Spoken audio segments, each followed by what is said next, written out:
Okay, good afternoon, everybody. Welcome to David Nemec's old-time baseball and trivia. We're doing it Friday instead of Thursday. My name is Alan Blumkin, and with me are my co-host David Nemec and our regular guest Ian Kahanowitz. Today we're going to discuss 1961 and 1962, and if time permits, we'll get further into 1963. But 1961, of course, was the first year in the American League of 10 teams. What happened was Branch Rickey threatened to form a third league with the express purpose of bringing a second team into New York. And the National League announced that they were in 1962 they were going to put a new team in New York and expand into Houston, which at that point was in the American Association, AAA League. So the American League decided to get ahead of it, and they put a team, they gave franchises to Los Angeles, to the cowboy entertainer Gene Autry. The team was going to be called the Los Angeles Angels, and was going to play in L.A. Wrigley Field, which was the minor league ballpark that the PCL team played in, but it sat only about 23,000. He took that rather than, going to the Coliseum where O'Malley went. And O'Malley, of course, went to the Coliseum, even with its crazy dimensions, because it sat 93,000 instead of 23,000. And the other expansion team, they allowed the Griffith, Washington Senators, who had been there since 1901, to move to Minneapolis, St. Paul, and become the Minnesota Twins, and they moved the new expansion team. They wore the new expansion team into Washington, D.C., which would also be known as the Senators.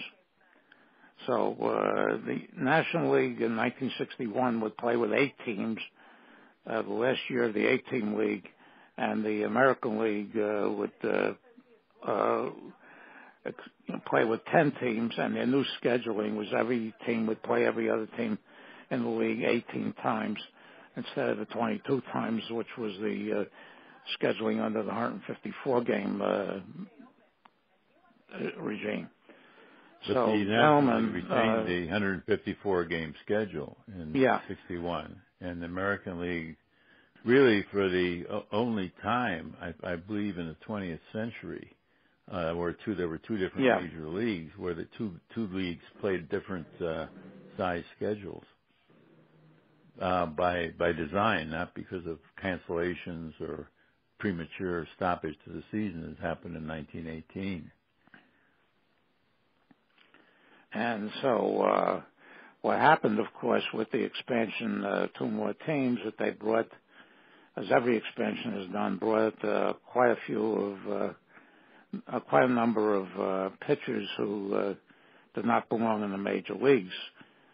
So you had, in the American League, you had a setup where Washington would tie the Kansas City Athletics, who were under their first year of ownership under Charlie Finley, for last. The Yankees would put together one of the top teams of all time. They would win 109 games.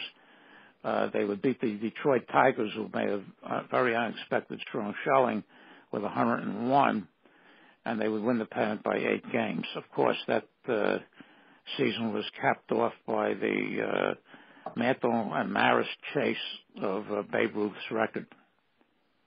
Anybody want to discuss that before we really get into that?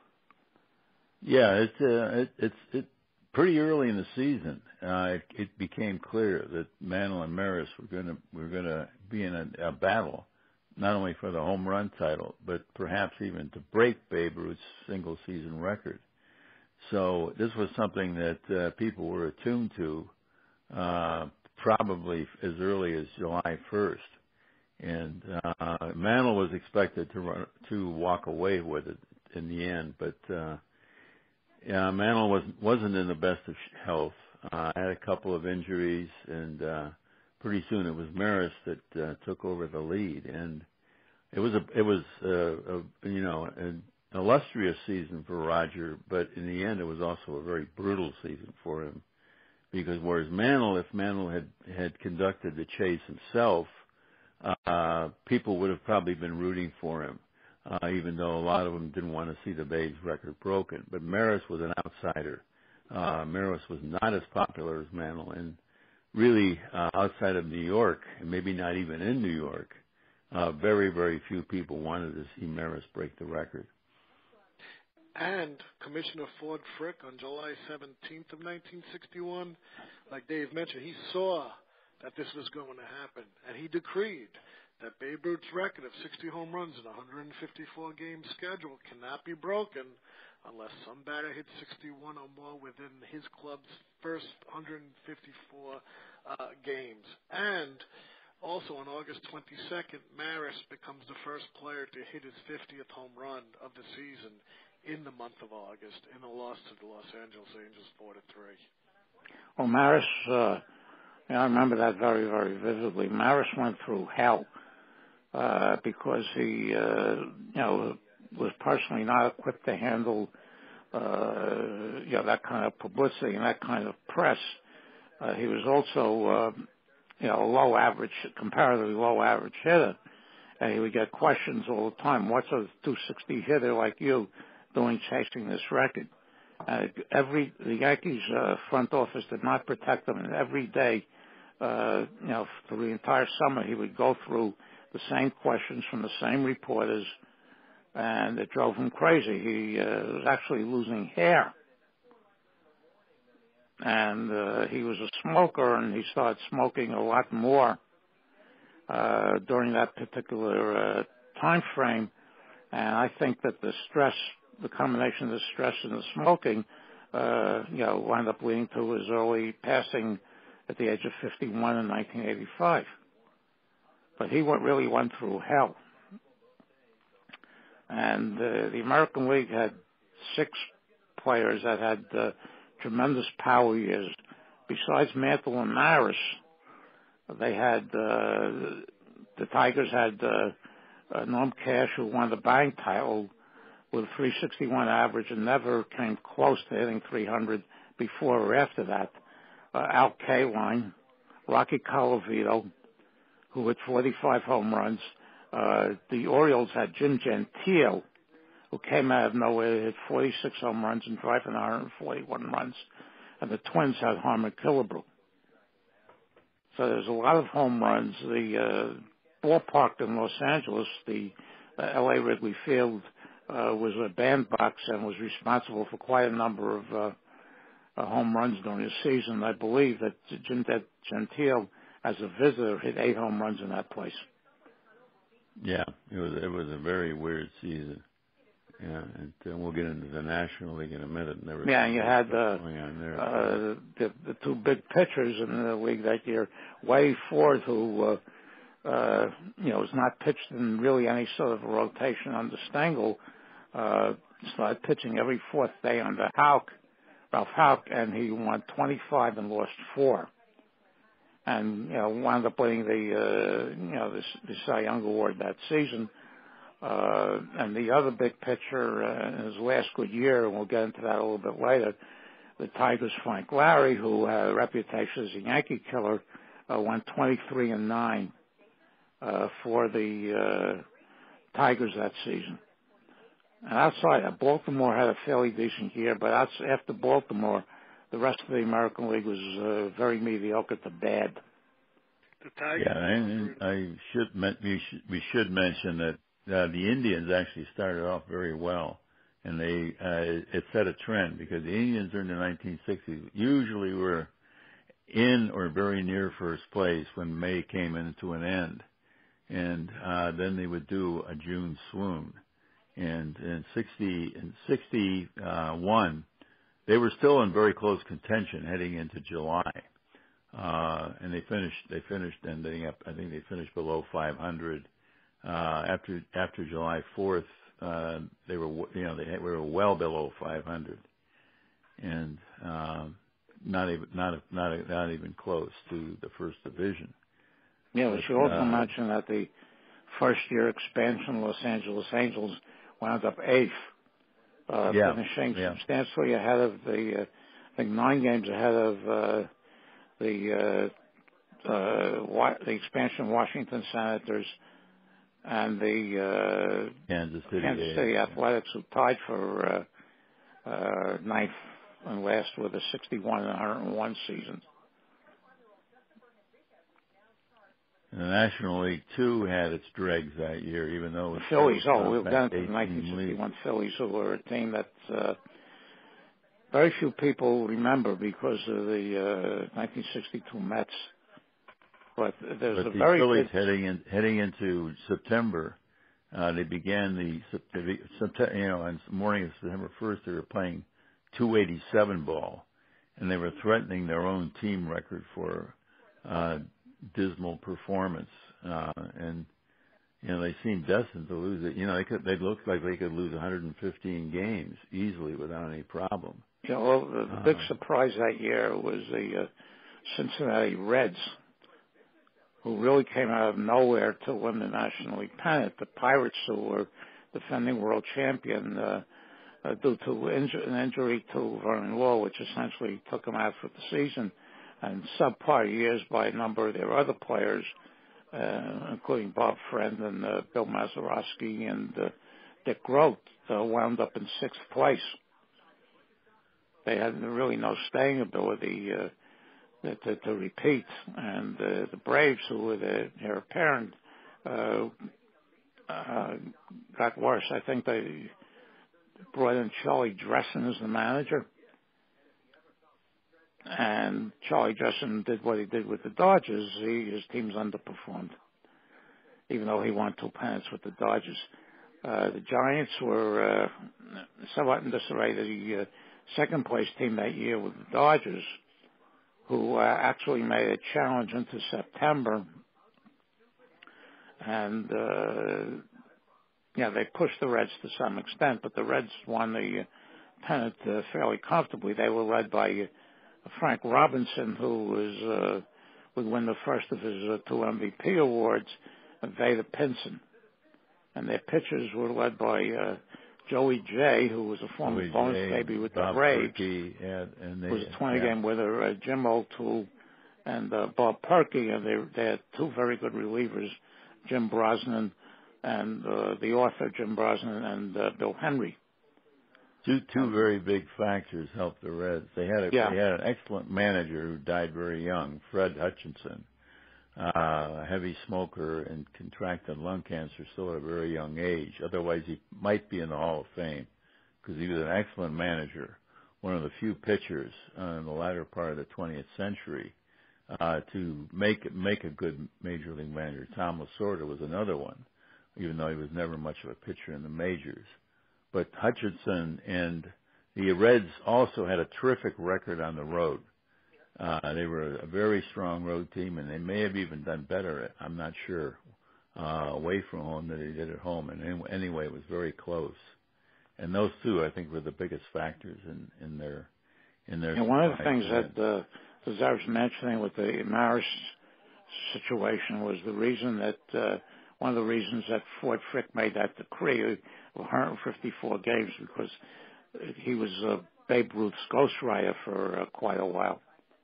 And he had a vested interest in Babe Ruth keeping that record, because when the same thing happened next year in regards to, again, that Maury Wills breaking Ty Cobb's single-season stolen base record, you didn't hear a peep. Yeah. But speaking of Ty Cobb lost him in 1961.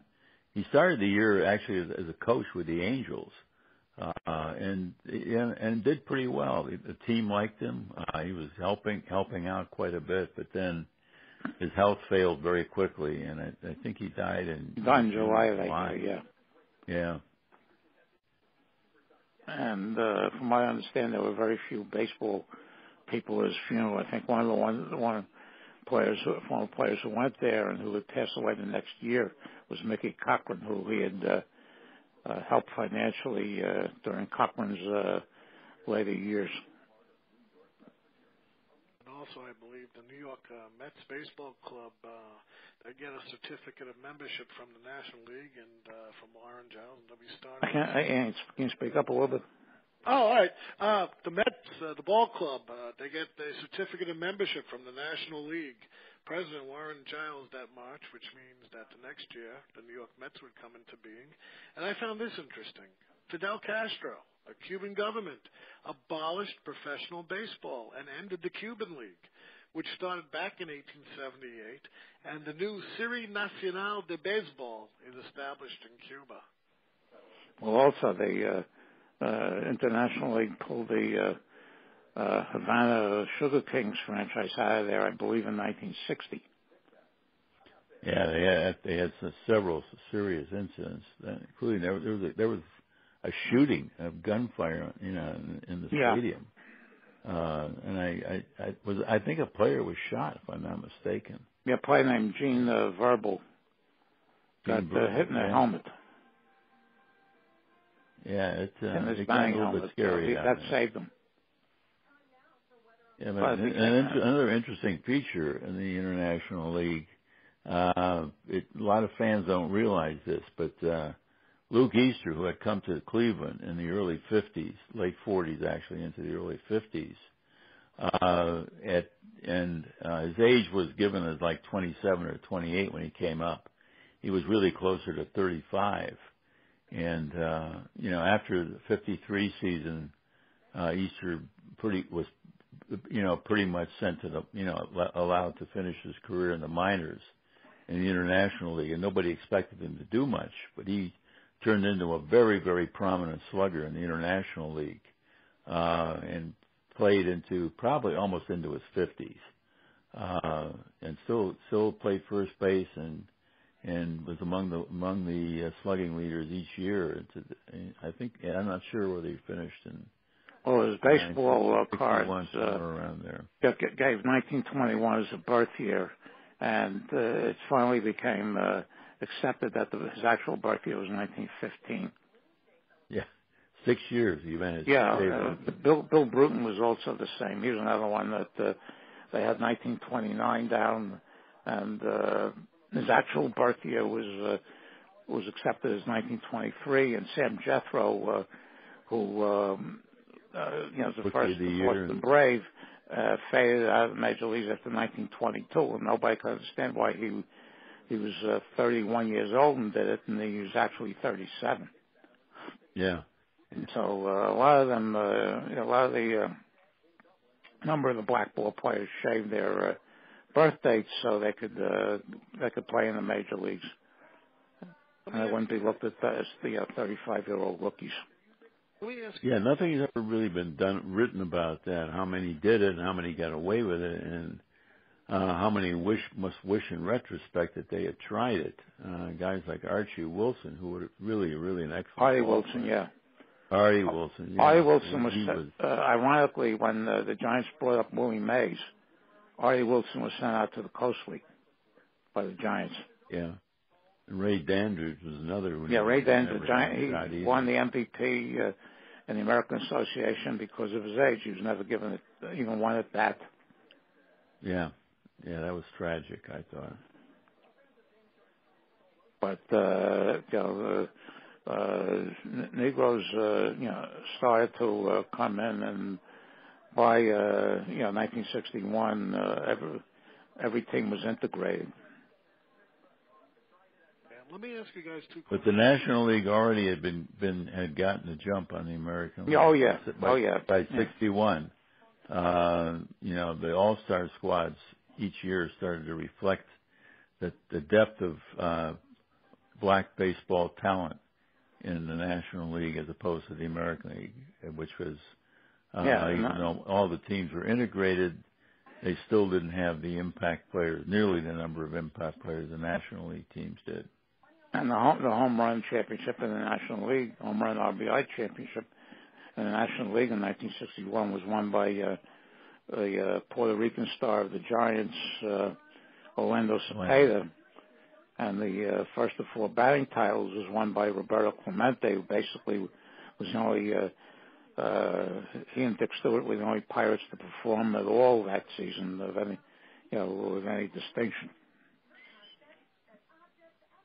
But Maris would win and then there's a whole thing a couple of years ago where they reevaluated Maris's RBIs from 1961, and they found out that he was given credit for one more than he had, and he should have been tied with Jim Gentile. Yeah. But in the Maris finished the 154 game season, 154 games with 59 home runs. He hit his 60th a few days later off Jack Fisher, and then in the last game of the season at Yankee Stadium, where there should have been close to a full house, and watching him go for the record, there were 23,000 and change people in the stands when he hit the 61st home run off Red Sox pitcher Tracy Stalin. So, they really... one claim to fame. And that was the Yankees' last year as a monopoly of Major League Baseball in New York, and they drew approximately 1,750,000 fans, of which I was 4. I went to 4 doubleheaders during the summer between my terms at the University of Pittsburgh, including a doubleheader with Detroit on July 4th, where the attendance was over 74,000. Wow. But, the old National League fans would not, still held on that they would not become Yankee fans and attend games in Yankee Stadium, even though they were the only team available in New York. And after the Maris chase, the World Series was anticlimactic. The Yankees were heavy favorites, even though Mantle could hardly play. And a couple of things of note. Whitey Ford shut the Reds out in Game 1 and pitched 5 scoreless innings in Game 4 before he had to come out with a little tweak. And that, with those accomplishments, he broke Babe Ruth's long-standing record of 29 2/3 scoreless innings in World Series play. Whitey Ford would ended at around 31 in the 1962 World Series. But he had shut the Pirates out twice in 1960 and shut the Reds out in Game 1 of 1961 and 5 scoreless innings in Game 4 of 1961. The Yankees would win the title in 5 games, and what was amazing was that most people thought they would win it in 4. Yeah. But they were an extremely dominant team, and right now will probably regarded as the third best team in Yankee history behind the 1927 Yankees and the 1998 Yankees. What about the 39 Yankees? I really think the 39 Yankees were the best team. Even with Babe Dahlgren? Yeah. I thought they had a very deep pitching staff. Nobody was really outstanding in staff. They had a very deep staff, solid club. Pretty much ran away with it. I thought that was one. You're probably right. I don't know if I don't know. Yeah. You can make a case for any of those 4 teams. They all from different eras. So except it was 1927 for years. I know. And then you had Murderers Row. The 1998 team which won 114 games. Yeah, in the regular season and had a fairly easy time during the postseason. No, they actually didn't. No, they had a fight with the Indians in the ALCS. They were down 2-1, and they went when they went to Cleveland. They were in Cleveland. Oh, they lost one game, I know, because Chuck E. Cheese made an error. That's my name for Chuck Knobloch. I was not a big fan of his. Yeah. Ian, were you a big fan of Chuck Knobloch? I was in the beginning, In fact, I tried contacting him, and he spoke to me, but then he got in trouble with the law again, and so he went off of Facebook. I was going to have him on my show a few years ago. But when he was with the Twins, the 91 World Series, and when the Yankees got him, I was ecstatic. He locked up second base, but then he just lost his brains or whatever. Yeah. He got into trouble, and he couldn't even throw to first base. I know that, yeah. Yeah, so it's checkered with him. If he wasn't such a head case, I think he could have been one of the better second basemen at the time, like Brett Boone, who I speak to quite often.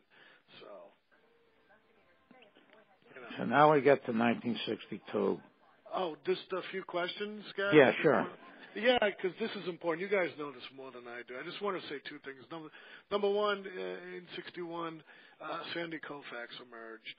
He pitched 23 strikeouts, breaking the National League record. Warren Spahn gets his 300th game win, and he gets a no-hitter a week after his 40th birthday. But this is the question I want to ask you guys, and it both deals with both All-Star games. The winds in Candlestick Park blew Stu Miller off the mound there. They called it a balk, and the game was tied before. Why did they do that? Well, he did balk. He did. Yeah, that game was in San Francisco. Candlestick Park. San Francisco, and it was windy. What else could they do? Call it an act of God. There's a real funny story about that All-Star game. Mantle and Ford got out there a day early, and they decided to go play golf. So they played golf, and they went to one of these private courses, and they charged everything to Horace Stone, the giant owner. So Stone calls them in the next day and confronts them. And he says, I'll give you guys a break. If Ford can strike out Willie Mays in the All-Star game, it's off. And Ford never got Willie Mays out in All-Star games. So during the game, Ford, he got 2 strikes on Mays, loaded up a pitch, spitball, and got Mays to strike out on the spitball. And when Mays struck out, Mantle started jumping up and down like crazy in center field, and nobody outside of them knew why. Wow, that's a good story. Let me ask you, they didn't see the spitball coming? I guess at the All-Star game, they really didn't care. I was going to say, yeah. If a regular season game, he probably would have been thrown out, but the All-Star game, nobody really cared. And also the second All-Star game, because again in those years you had 2 All-Star games. Yeah. And it ended in a tie because of rain. They couldn't play the game. That ended, I think, in a 1-1 tie. Yeah, that was the first tie in All-Star history. Yeah, but the 2 All-Star games was a horrible idea. They implemented it after the first game in 1959 was played, because there was a month difference between the 2 games in 1959, and it was all proceeds from that was supposed to go into the Players' Pension Fund. Yeah. And after 1962, of course, they decided this was a terrible idea, and it went back to 1. So we got to 1962, which is, in its own right, was a very interesting year. The National League brought in 2 teams. They brought in the New York Mets and the Houston Colt 45s. And what happened when the American League had their expansion draft, the teams had to freeze protected players at 15 protected players. So the Angels and this is from their 25-man roster. Right, and the Angels wound up with a couple of halfway decent players. They wound up with Dean Chance. They wound up with Bob Rogers. They wound up with Jim Fregosi. They wound up with a few decent players. And what happened when it became the National League turn, the National League said, and they made available to the Mets and the Colt 45s players who were over the hill, players that were never washes, and players that were in the process of being released anyway.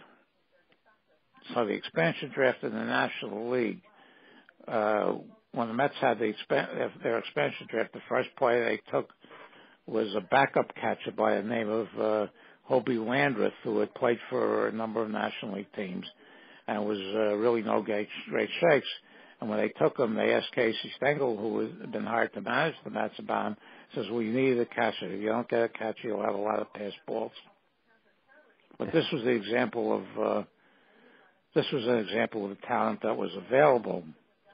The Mets basically took dodgers like Gil Hodges, who were at the end of the line, or dodgers that were never were, and the Astros, the Colt 45, soon to be the Astros, drafted players who they felt were semi-useful. They went more for youth too. Yeah, they because the Mets couldn't do that because the Mets had to get attendance. Right. And they thought that they brought back old Dodgers. They didn't go so much in old Giants because there weren't very many of them of any consequence that were left outside of Willie Mays. They did try to get Johnny Antonelli, but he, went to spring training and he just decided he couldn't make it and he retired.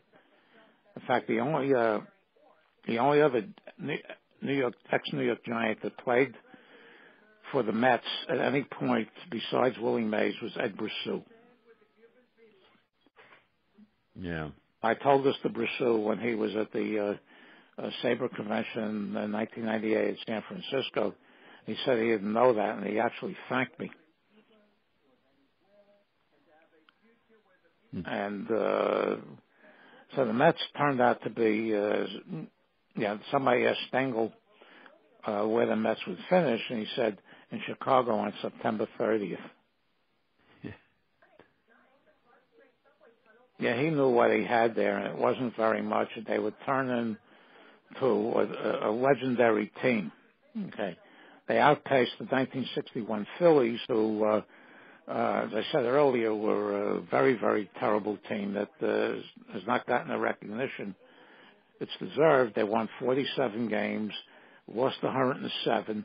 They had a 23-game losing streak in July and August, which was a modern major league record.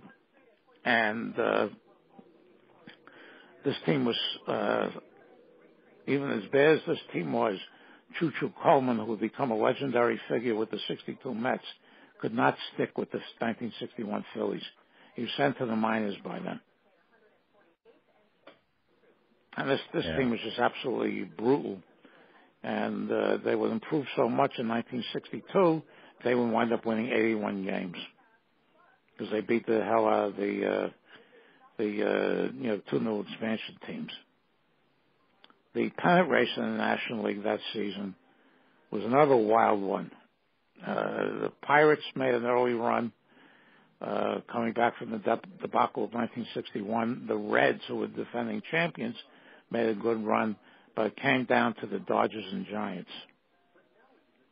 And the Dodgers were handicapped because Sandy Koufax, who had finally come into his own, came down with a very bad finger infection, his middle finger of his throwing hand, and he essentially was lost for the season in July with a 14-7 record. And his ERA was, at that point, was leading the National League and would still lead the National League at the end of the season, even though he didn't hardly pitch. Don Drysdale topped them with a 25-win season. And the Dodgers had a 4-game lead going into the last week of the season over the Giants. The Dodgers went and lost several straight games. They didn't score a run for the last 4 games of that season. And they blew the 4-game lead, and the Giants wound up tying them for the pennant. They had a 3-game series in the playoff, similar to what happened in 1951. The Giants, behind Billy Pierce, who was a reclamation project who had pitched for a dozen years with the Chicago White Sox fairly effectively, shut the Dodgers out in the first game of the playoff. The Giants went ahead 5-0 in the second game.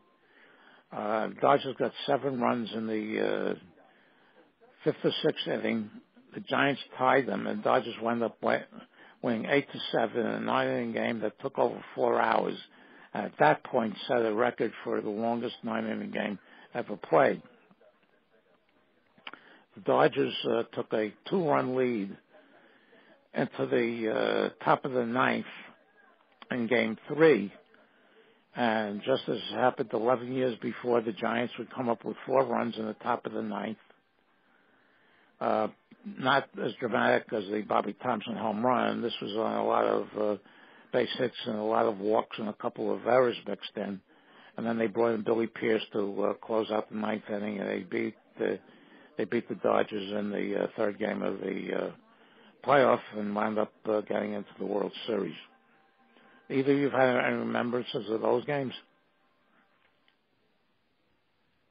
I do. I remember. I watched the last game. I thought the last game was. I watched the whole thing. In retrospect, I saw shades of 1951 another way, because the Giants, as in 1951, finished with a fantastic home record.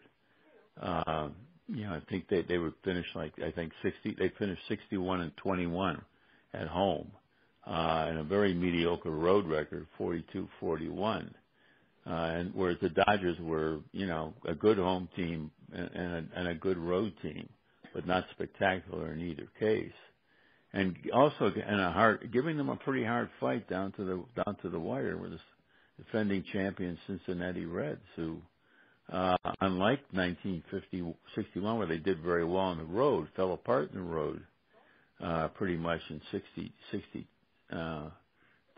and that probably cost them the pennant. They are a good shot at the pennant.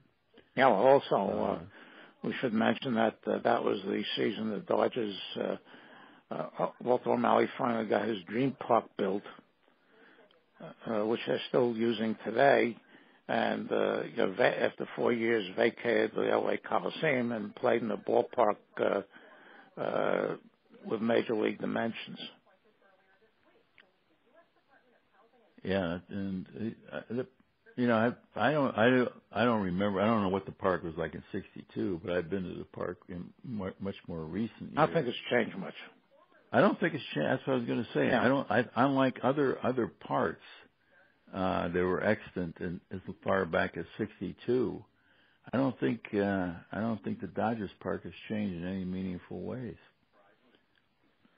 The Dodgers drew extremely well there, and as I mentioned a couple of seconds ago, that has been their home park for the last. This is the 56th season at that ballpark.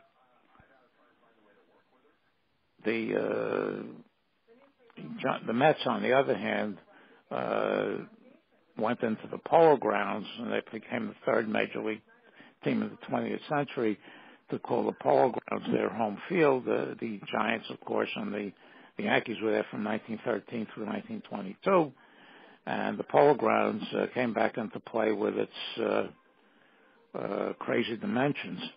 One of the ironic things with the Mets is that in the 60-odd years that the Giants played there, Joe Adcock of the Braves was the only one to hit a home run to the center field bleachers. The Mets played there 2 seasons, and both Lou Brock, who was not a power hitter by any means, and Henry Aaron hit home runs into the bleachers. The Mets would go on to lose 120 games, have losing streaks of 17, 13, and 11, and set all sorts of new standards for futility. Whereas the Colt 45 finished 8th. Finished in 8th place, beating out the Cubs, and putting together a fairly decent product for an expansion team. The one thing we should also mention about the Cubs, in 1961, the owner Phil Wrigley decided to junk the conventional manager and go with what it was dubbed by the media as the College of Coaches, where they had 8 rotating coaches, all of whom would act as managers at one point or another in the season. Of course, what this led to was absolute chaos. You had players who would turn out to be Hall of Famers or very good players that were totally disrupted by this procedure. And Lou Brock, who came up with them after he was traded to the Cardinals in 1964, always said he was liberated from that team. And, of course, in the 4 years that this existed, they were pretty bad. Has anybody ever done an analysis of which of those coaches had the best record?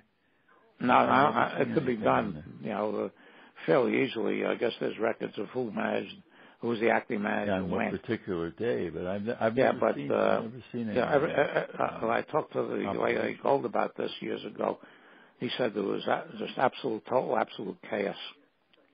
Yeah. And finally, Wrigley abandoned this after 1964, and no team is, except for maybe George Steinbrenner in his less lucid years, tried anything like this since. But I'll tell you who should be in the Hall of Fame from those coaches. John Buck O'Neill. Oh yeah. He became the first African American coach after June that year, and O'Neill had been a scout for the Cubs organization, and he was credited with discovering Ernie Banks and Lou Brock. But I want to say, when you think about things, you had Satchel Paige and Jackie Robinson and Larry Dolby. I think Buck O'Neill really bridged the gap between Negro League style of play, and he brought it. Well, after he did the Ken Burns documentary, I thought that he would be. He was the only talking head I could even pay attention to, because the rest of them were I felt were just blowhards. But he I pay attention to, and for what he contributed when they had put the Negro Leaguers and a bunch of them in the Hall of Fame 10 years ago, the two that upset me a lot were Buck O'Neill and Minnie Minoso. Yeah, that was a travesty. As much as I love Roberto Clemente, the first great black Latin player in the major leagues was Minnie Minoso. He was there 4 years older. I'm sure he had endured just as much as Clemente did during those years. Yeah. And every time anybody puts a picture of Minnie Minoso on Facebook, I always put should have been in the Hall of Fame years ago. So technically, Buck O'Neill was it's really a shame that neither of them are in. And he's never given credit for it. No, they're not in, and Tom Yoki is in. Okay, well, that's a subject for another day. And let me just bring in one thing. We mentioned the Houston Colt 45s, and I want to be specific on it because I'm very fortunate to speak to Gay Paul's family. And Paul resigned after the 1960 season as general manager of the Reds, but the team was intact, which of course we mentioned in '61. They went to the Yankees. He was instrumental in bringing up Vida Pinson, and we mentioned the Sugar Canes. It was Paul who instrumented those things for the Cincinnati Reds. Now, when he went to Houston in '61, he brought fellow Cincinnati executives Tal Smith, Bill Giles, and Paul Florence, and began to lay the foundation for the '62 debut. But he didn't get along well with the owner, Roy Hofheinz, and so he had a standing order from Cleveland. So he went to Cleveland after the resignation of Frank. Yeah, they brought in Paul Richards. Yeah, Houston to run the operation there. But he was instrumental, again, in the components. And I don't know why Paul is not more recognized. There's never been a book written about him. But for what he did in Cincinnati for 26 years, because he was also in Rochester, and what he did for the Yankees in the time that Steinbrenner wasn't there in the 70s, this man needs more recognition. And the Colt 45s is really his blueprint. Well, the only GMs I know have had books written about them, Branch Rickey, George Weiss, Ed Barrow, and a few years ago, somebody came out with a book called Frantic Frank Lane. It was a biography of the general manager Frank Lane and all his, trades and all his gyrations that he did over the years. Some things he Wasn't there one done on Bill Veck's father? No. There hasn't been? No. Be. Not complete. It was just in conjunction with the Bill Veck story. There's an opening. But there's a paucity of books on general managers. As I said, outside Ricky Weiss and Barrow. Yeah, that's I never thought of that, but I can't think of it. I know you may throw in Larry McPhail, but Larry McPhail was much more than the general manager when he operated Cincinnati and Brooklyn. Yeah. So it's an area that's probably under investigated at this point. Yeah, in the American League, the Yankees repeated, even though they finished 13 games fewer than they had won in 1961. The American League came closer. The Angels, who were a second-year expansion team, vaulted all the way to third place. And a shocking second-place team was the Minnesota Twins, who finally started to get their act together with Ahmed Killebrew and Jim Lemon, Bob Allison, and Camilo Pascual and Jim Cott, because Camilo Pascual, who had 28 and 66 record in his first 4 seasons with the old Washington Senators, became a 20-game winner for 2 straight seasons in 1961 and 62 for Washington, and would wind up with a career record of 174 and 170. And the Yankees had it fairly easy. Mickey Mantle was the MVP. He played in 121 games. And I still think that's the record for fewest percentage of games played by an MVP who was a position player this season. I think you're right. I can't think of anybody who had less. Yeah, he missed a month with a pulled hamstring. Came back against Cleveland, hit a home run in Cleveland to put the Yankees ahead in the 9th inning. And then Jim Coates was brought in the 9th inning, gave a 2-run home run to all people, Jerry Kendall. Now, one of the other things that happened, which was really sad that season, the Yankees played the Tigers in a game in early April in Detroit that was sold out, and it was 35 degrees. And the greedy owners decided to play this game. And in that game, both Frank Larry, who had won 23 games the year before for the Tigers, and Louis Arroyo, who was the Yankee ace reliever who won 15 games the year before, blew their arms out. I didn't know that. They were useless because, I did research on this a number of years ago up in Cooperstown, and Larry just couldn't pitch anymore after that. He hung around for a few years on the former reputation. He started the Yankees in June of '62, played a 22-inning game at Detroit. Frank Larry started the game, and the Yankees never hit him, got 7 runs off of him in the 2 innings. The game was tied and went 22 innings. Rocky Colavito for the Tigers went 7 for 10 in the game. And Jack Reed, who was Mickey Mantle's caddy. Jack Reed. Yeah, hit a home run, a 2-run home run at the top of the 22nd. The Yankees won the game 9-7. It took 7 hours. And the winning pitcher who held the Tigers' scoreless for the last 7 innings was none other than Jim Bouton. Wow. Yeah. And that was the highlight of the Did Frank Larry ever talk about that game? No. I've never read it. I've never even heard an interview with him.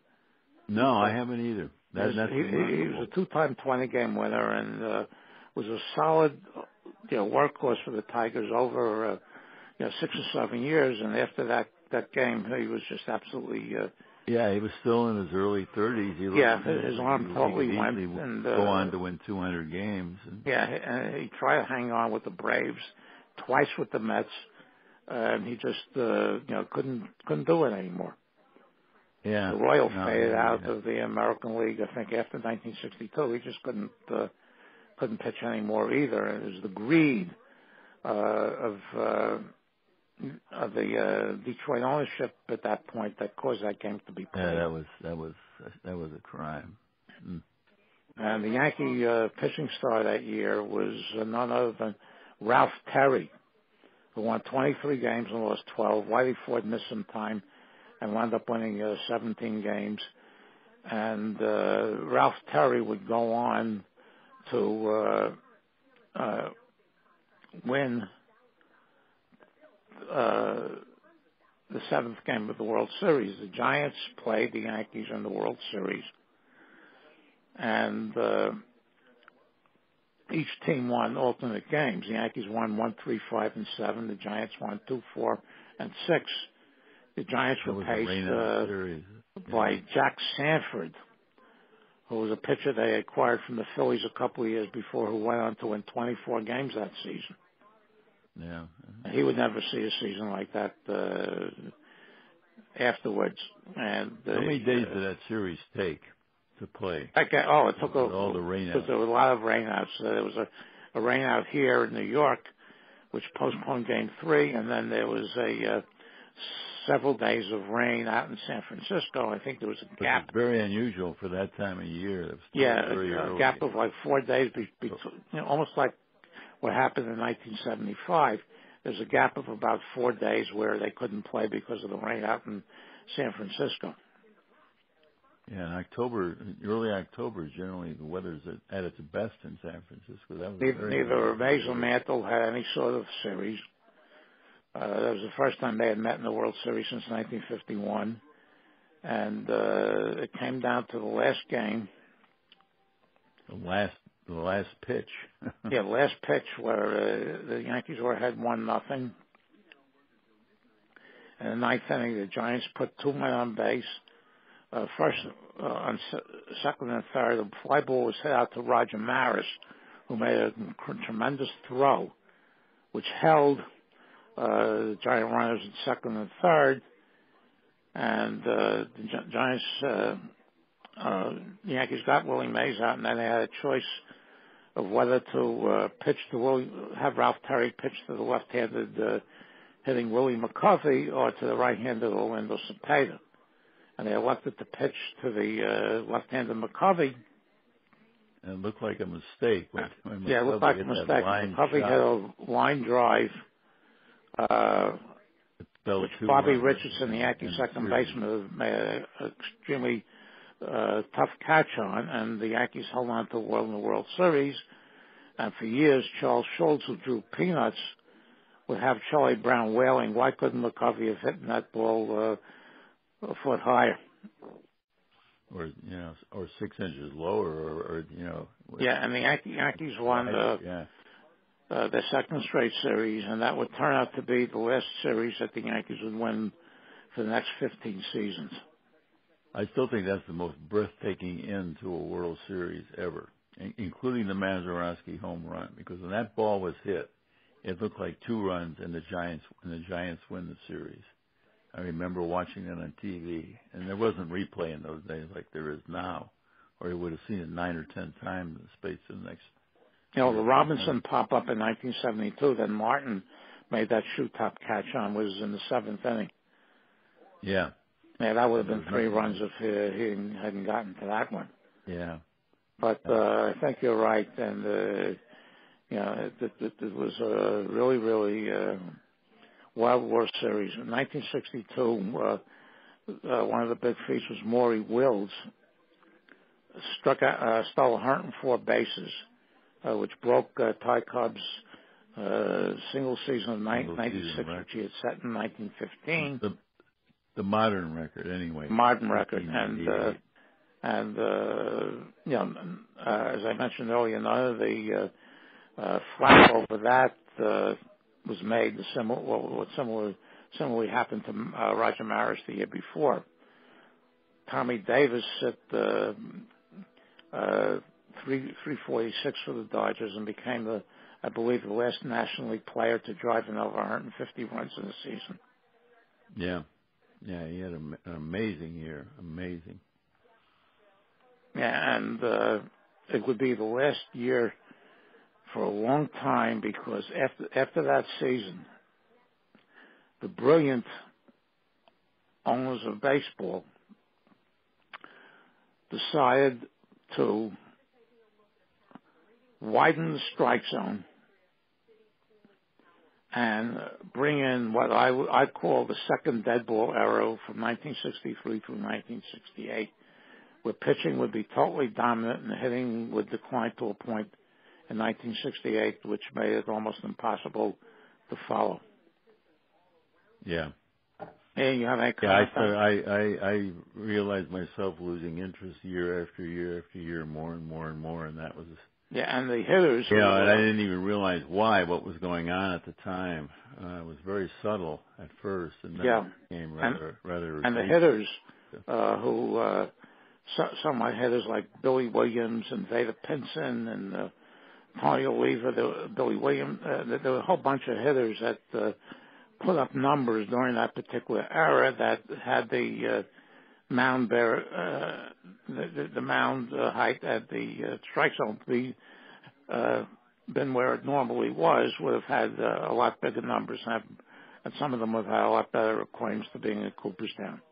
Ian, do you have an opinion on that one? Yeah, it was the era of the pitcher. I think it began really with Sandy Koufax that year. He would pitch his no-hit game, his first career no-hit game in '62. But look at his dominance until he retired in '66. In '62 he pitched against the Mets. So some people thought there should have been an asterisk for that. But nobody else no-hit the Mets that year, so.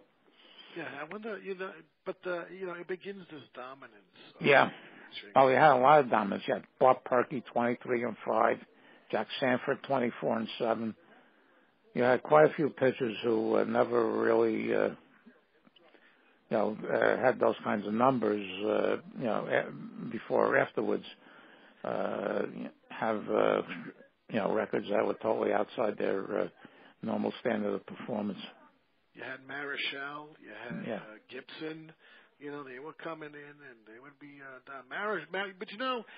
But even with that, the pitching styles are different. Because if you speak to Marichal, he believed in the ground ball. He's like, okay, Sandy could get you on 3 pitches for a strikeout, but why do I need 3 pitches if I could get you on 1 pitch?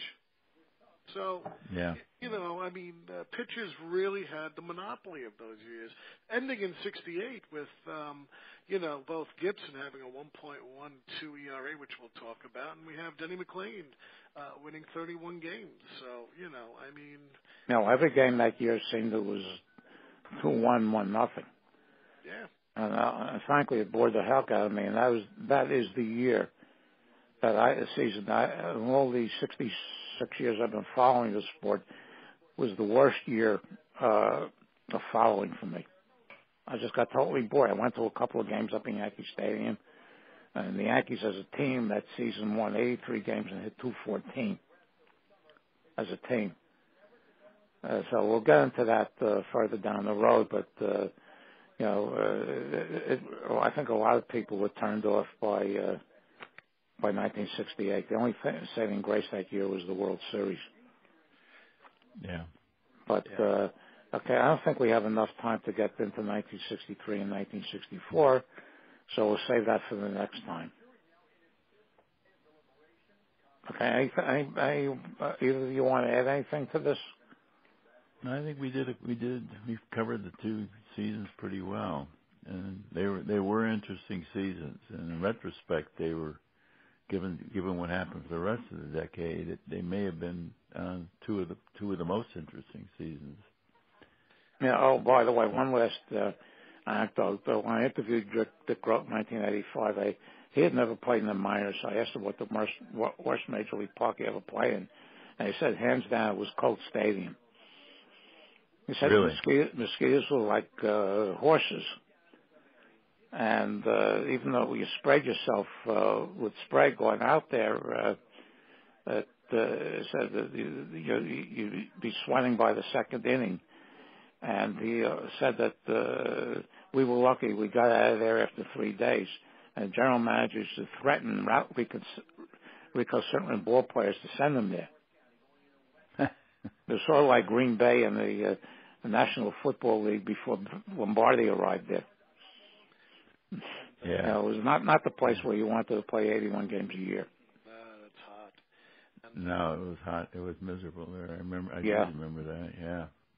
And well, anyway, I want to thank both of you. And hopefully next week we'll be back on a normal schedule. Yeah, we will. Pleasure once again to be with both of you. Yeah. Thank you, William. All right, let me just say one thing. Sure. Kansas City owner Charlie Finley that year in '62 hired the first woman in baseball broadcasting. Betty Kaywood was brought in initially to do color commenting and later became the first female to regularly announce baseball games while airing her reports from the dugouts and stands. And also, Musial breaks the runs record that year. Yeah, Musial hit 330 at the age of 42 that year. Yeah. And he feasted on the expansion pitching. Yeah. I think so. Yeah. Yeah. And Warren Spahn. Spahn had a mediocre year. He only won 18 in 1962. That was one of the 3 seasons that, along with 1955 and 1952, they didn't win 20 from 1949 on through 1963. But he broke the record for lefties that year with 327. He would go on to do 363, I think, if my numbers. Yeah, he only had 382 complete games. Yeah. Hey, today, let's see a pitcher to do that. Oh yeah. He was fun to watch. I thank you, gentlemen. I'm sorry. Okay. Well, one comment when you bring up Musial, I'd like to finish with this. I wonder what would have happened if Ted Williams had stuck around one more year and played at 61 with the expansion American League. How he would have finished, because Musial definitely was revived by the playing against the expansion team in '62. Well, Williams was 2 years older than Musial. Yeah, he was older. But he'd hit 316 in 100 and some games. I guess he just figured not a lot of at bats, but he just figured that was it. Yeah. Yeah, he figured that was it. But had he known what was around the corner, maybe I'm sure. One more year. I wonder what he would have done. We'll never know. But it would. There was a game there where the expansion Senators, who were playing decently for the first 2 months, went up there and they were 30 and 30. They were playing a doubleheader with the Red Sox, and they took a 12-5 lead into the bottom of the ninth in the first game of a doubleheader with the Red Sox. And the Red Sox had 8 runs in the bottom of the ninth inning and won the game 13-12. And Washington just fell through the floor after that. For the rest of the that's quite season. A comeback. As Casey Stengel said, you could look it up. Yeah, I will, because that's one of the more remarkable. Okay, and look at the another thing is to look at the 1962 Spoilers Guide and look at the home runs hitting to Wrigley Field by batter that year. It's very interesting. Yeah. Okay, in 1962, I should mention also that the Angels moved into Dodger Stadium under very, very unfavorable lease terms, which have been detailed in quite a few books. But so the LA Coliseum was only a major league ballpark for 1961. Yeah. I'll throw that little tidbit in there. Okay, gentlemen. All right. Thank you very much, and same back time. Thank both of you. Same back channel next week, and in memoriam to Adam West, the star of the old Batman TV series from the 1960s, who passed away last week at the age of 88. Okay. All right. Let me sign off.